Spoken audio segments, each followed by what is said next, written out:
Don't get stuck buying the wrong electric scooter, because if you get a scooter that's not fast enough, won't go far enough, gets stuck halfway up a hill, or isn't reliable enough, you're gonna end up pushing. So I'm gonna show you how to get all those things right so you get a scooter that you love a month from now, a year from now, and beyond.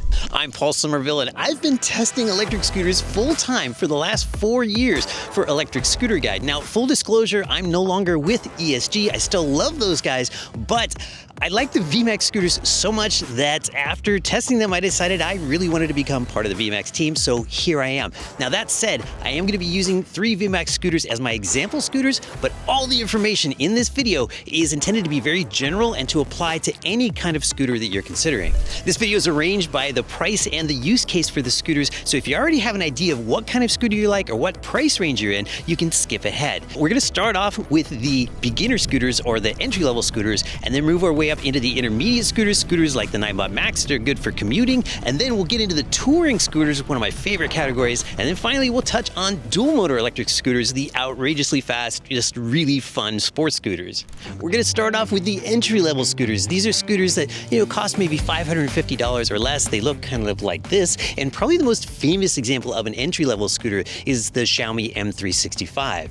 And as you guess, entry-level scooters are the best for new riders, partly because they have top speeds typically of about 15.5 miles per hour. This VX5 Pro GT right here will go up to about 17 miles per hour, and some will go as fast as 19 miles per hour. Entry-level scooters are also friendly because of their prices. They usually start at below $550. In fact, that changes a bit, so I'm going to put a link in the description for this one. It's a little bit lower than that right now, so click the link to see the latest price. Now, it's good to keep in mind that entry-level scooters are better for shorter trips. A typical entry-level scooter is going to go like 11 to 22 miles in the real world. I've personally ridden the VX5 GT 19.7 miles on a really hilly range course, so it's definitely going to go further than that if you ride it in eco mode, because I was in beast mode the whole time. Entry-level scooters like the VX5 are also a great choice if you need something that's lightweight, because they typically weigh in at about 30 to 40 pounds, so they're easy to haul upstairs and really easy to just fold up and put in the trunk of the car. So are entry-level scooters like this real vehicles, or are they toys?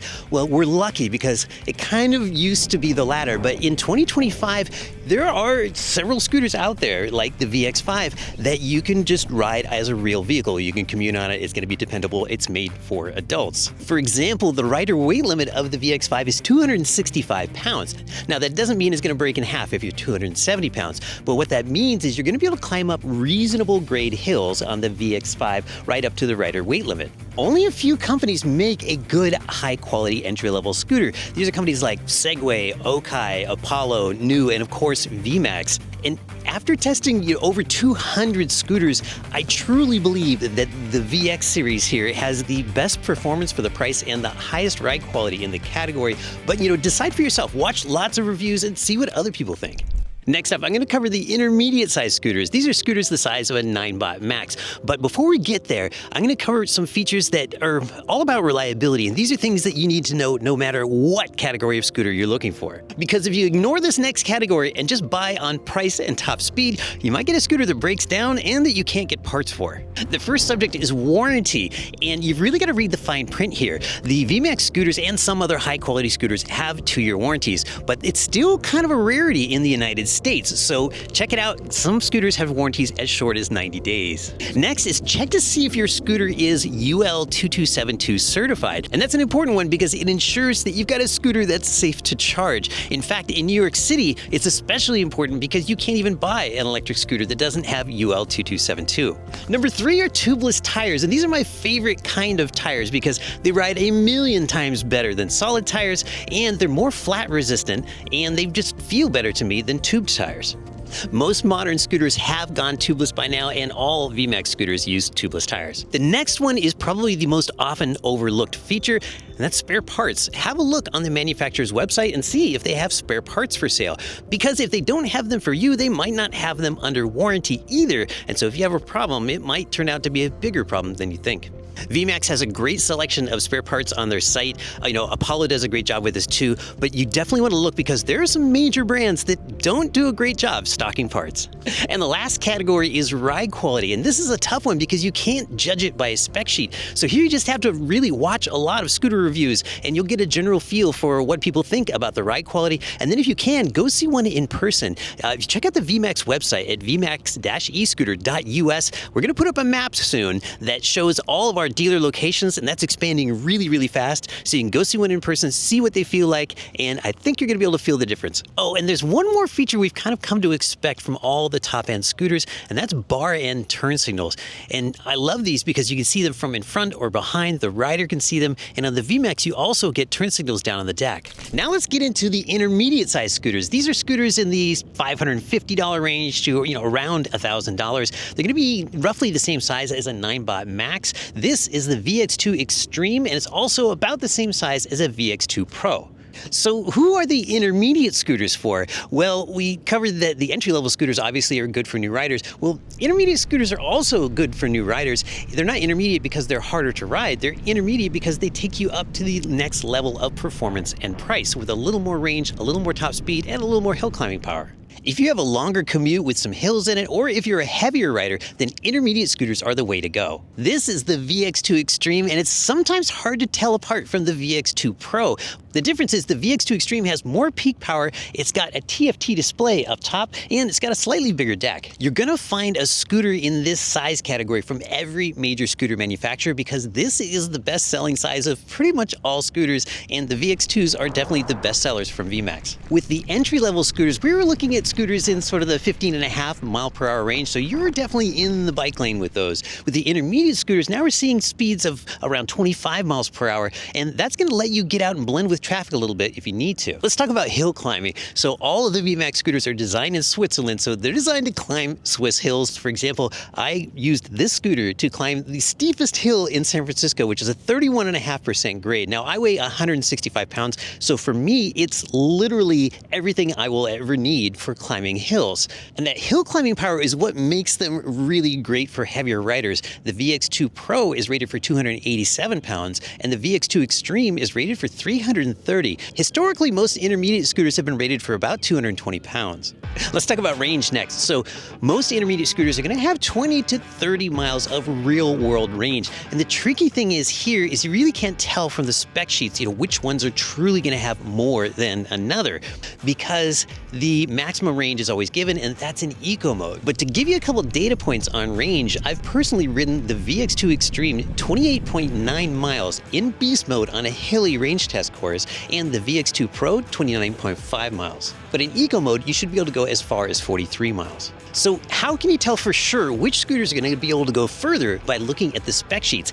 So the number you want to look for is not the number of amp hours, it's the number of watt hours. And to give you a couple benchmarks, the Ninebot Max G30 and G2 have 551 watt hours, the new Ninebot Max G3 is 597, and then the VX2s range from 499 watt hours for the smallest version to 768 watt hours for the biggest, and that's about 30% bigger than the new Ninebot Max G3.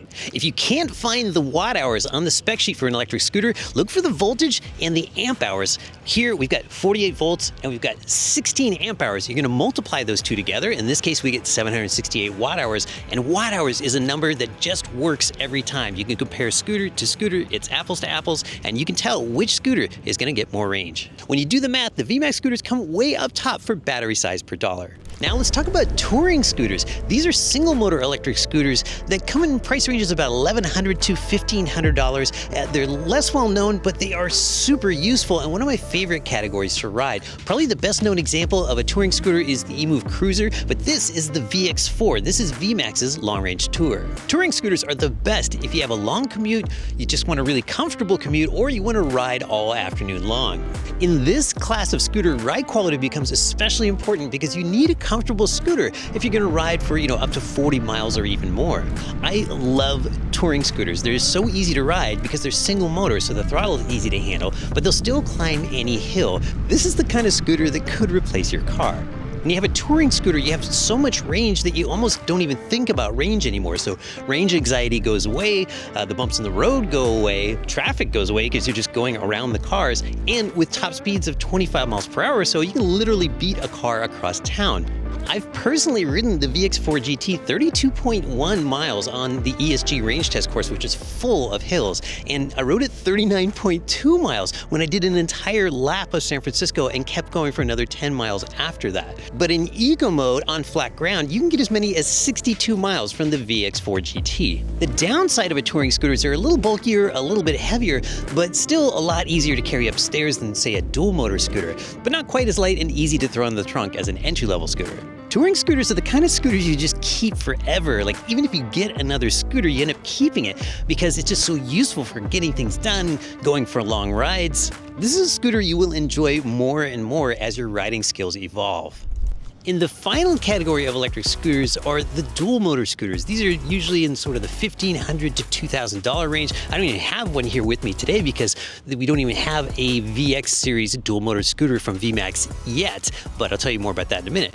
Dual motor scooters have traditionally been thought of as being great hill climbers, and one of the reasons why we didn't have one in the VX series for so long is that if you have a strong single motor scooter, they'll literally do all the practical things that a dual motor scooter will do, but they just don't have that sort of ridiculous over-the-top zoom factor that you get from a dual motor scooter. But sometimes you don't want to be practical, you want to be outrageous, and that's when you want to get a dual motor scooter. Now we're talking about top speeds of 40 miles per hour or even more, and dual motor scooters generally have bigger batteries, but they don't necessarily have more range than touring scooters because the dual motors use those bigger batteries to make more power and more top speed and not necessarily more range.